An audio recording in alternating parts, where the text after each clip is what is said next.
Well, hello and happy Monday. It's Wendy with Thoughts of a Social Worker. I intended to get this posted this morning, but I guess if I'm getting it posted tonight, I technically still reached my goal, but I'm only human. So here we are, Monday evening. It has been a day. This evening, we're going to talk about conflict resolution, 4-part series. Excuse me. And conflict resolution is really important because I don't know about you and I don't know about my other social work peeps out there, but man, today I've had a couple of clients that I just wanted to put my hands around their neck, but my social work ethics and my freedom interfered with that. So here we are instead talking about conflict resolution skills. So first in a 4-part series, the first part I want to just talk about some general stuff regarding conflict resolution and simple things that you can do in the moment to help a situation that's already escalated or keeping a situation from escalating to a really bad place.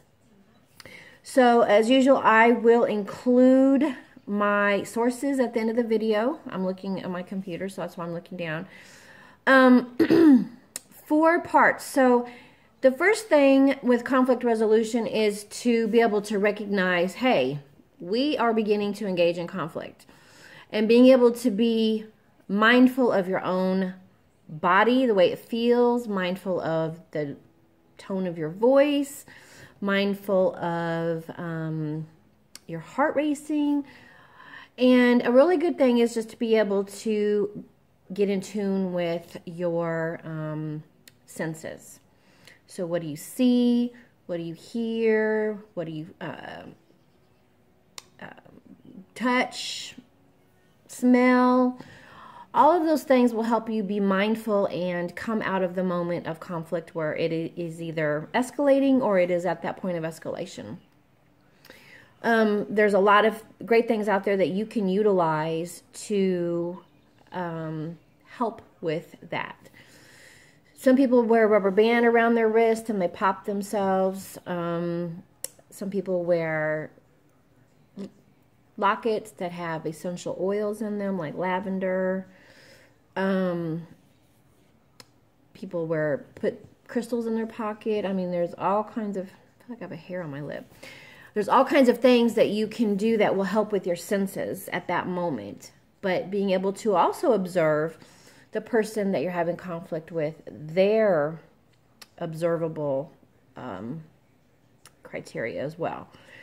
So, are they turning red?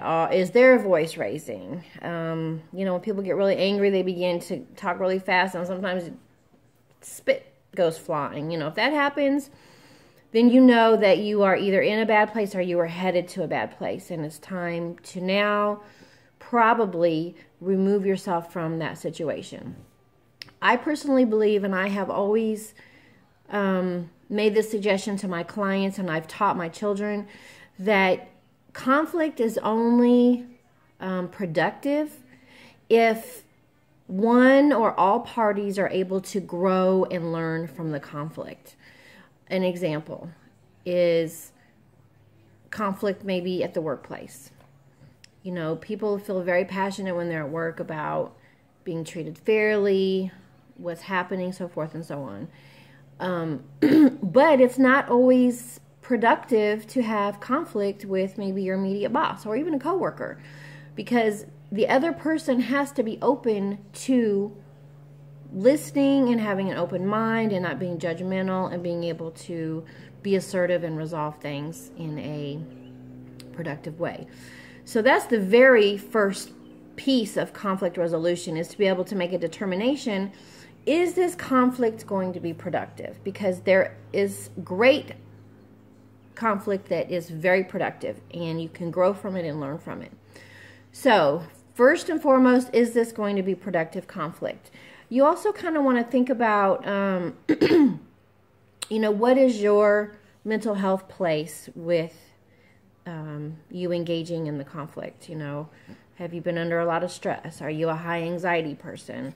Are you easily offended? And just being mindful again of who you are. Being able to understand that you may not be right. And again, that kind of goes to mindfulness.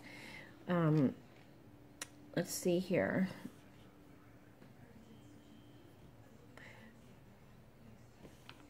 Being able to, during conflict, being able to express yourself is going to be another segment, but I'll touch on it really briefly. Being able to make those I statements.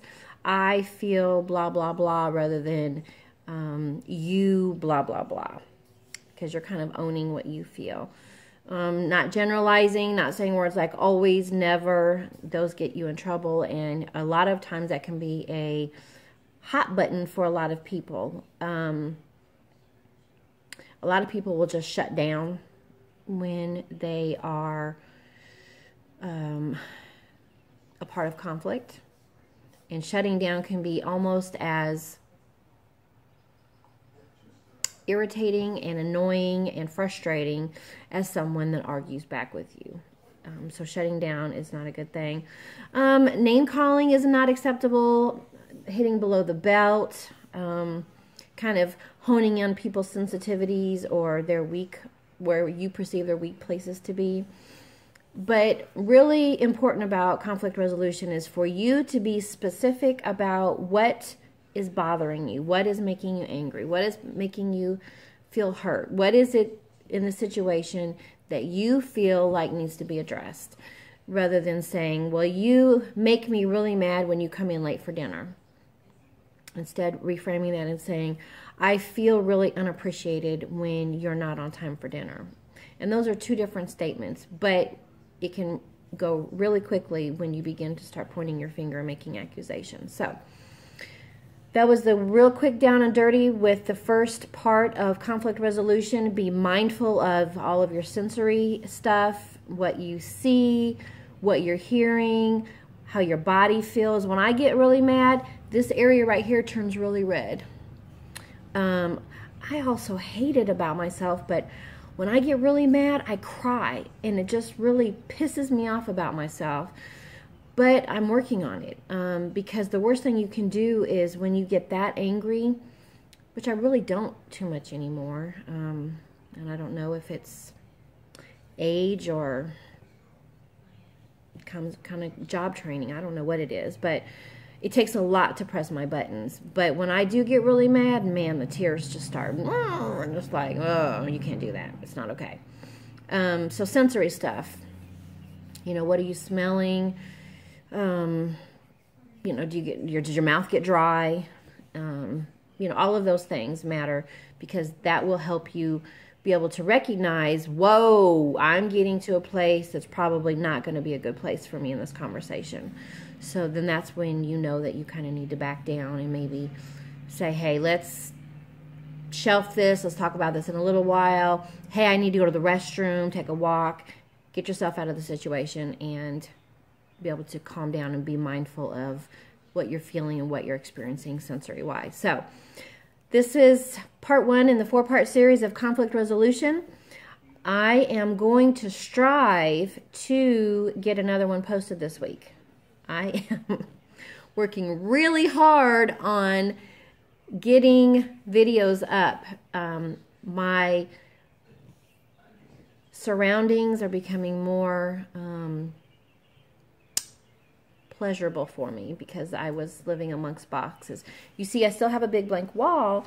However, I have that really colorful scarf that I really like on my lamp, and it kind of diminishes the wah of the light. So it's getting there. I don't really want to put pictures up until I know that everything is exactly where it's going to be.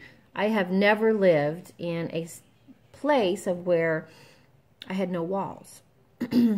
But this is considered a 1-bedroom loft, no walls. And so I still feel like I have a piece of hair. And so I'm trying to figure out how to separate my space out. And it's challenging, but I'm really beginning to like my space now. And so with that comes me being able to be more creative. And I know that about myself. So anyhow, look for a video later in the week. And you know what? You guys can hold me accountable and say, hey, where's that video? Keep the emails coming. I love the feedback. I love the interaction with you guys. And I've answered some emails. I've got some emails left to answer. But please subscribe if you haven't already to Thoughts of a Social Worker on YouTube. Follow on Instagram and Facebook. I hope you have a wonderful evening, and I will talk with you soon. Take care.